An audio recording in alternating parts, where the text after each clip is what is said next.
Hey friends, I'm waiting on a doctor's appointment, so I thought I would read you a book. The biggest, most beautiful Christmas tree.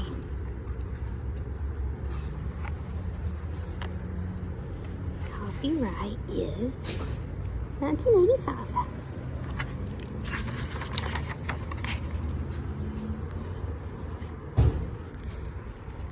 There we go. Nestled deep in a thick forest, there was a great fir tree. Animals made cozy homes in the sturdy trunk. Mr. and Mrs. Field Mouse lived downstairs. Old Gray Acorn, the squirrel, lived upstairs. And in between dwelt the Chipmunk family, Mom, Dad, little Nina, and Nutley. Life in the big fir tree was happy all year round. But when Christmas came, the tree animals always felt sad. And the Chipmunk children were saddest of all. Every year they baked special Christmas cookies. They hung up stockings and waited for Santa to fill them with goodies. But Santa never came. This year the children were sadder than ever. So Mom and Dad Chipmunk decided to give a Christmas party to cheer them up. They invited all the neighbors and their favorite Aunt Mim. Aunt Mim arrived with a big sack and a big smile, but the children were not cheerful. "It's nearly Christmas," boomed Aunt Mim. "Why are you so glum?" Little Nina sadly explained. "Every year we bake cookies," she said. "We hang our stockings, we wait for Santa, but he never comes.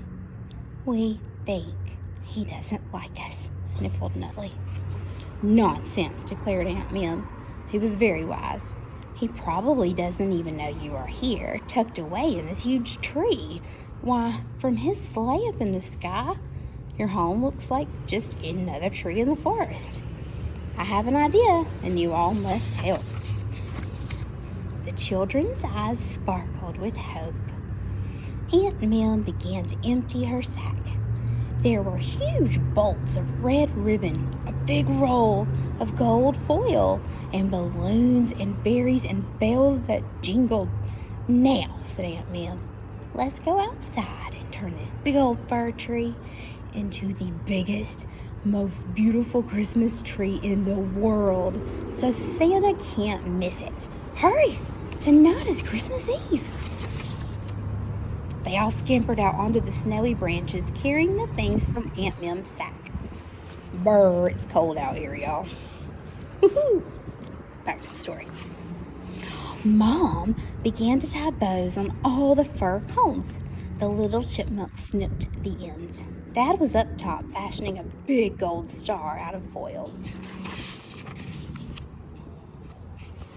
Old Gray Acorn busily blew up balloons and tied them to the branches. Then Mr. and Mrs. Field Mouse painted dot stars and candy cane stripes on the balloons. Aunt Mim's pretty smart, y'all. Little Nina and Nutley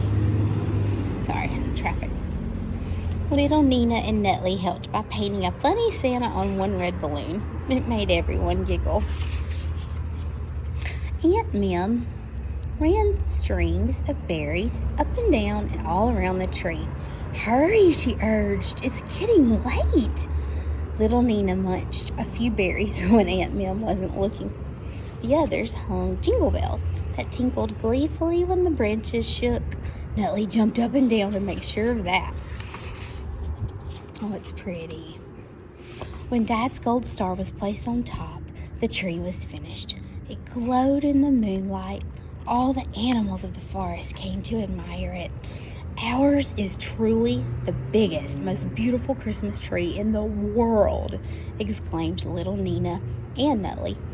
"Santa will surely find you now," Aunt Mim said with a laugh.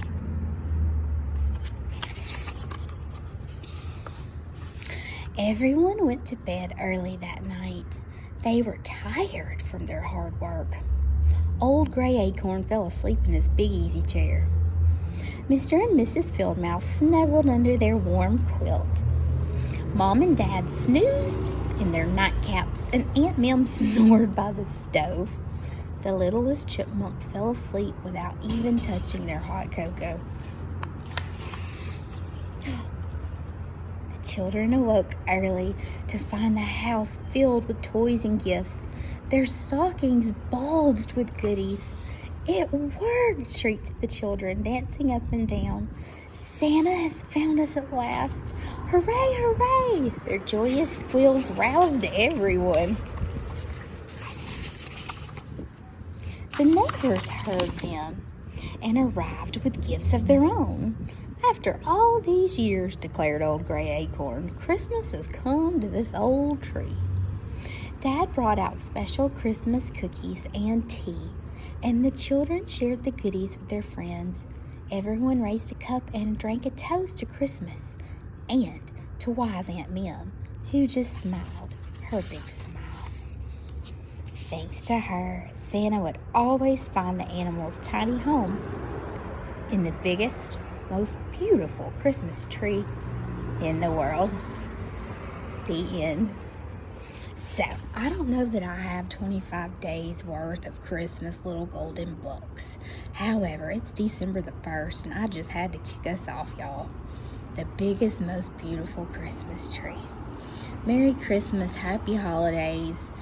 I know it can be a stressful time of year, but you do what's best for you and celebrate in your own way.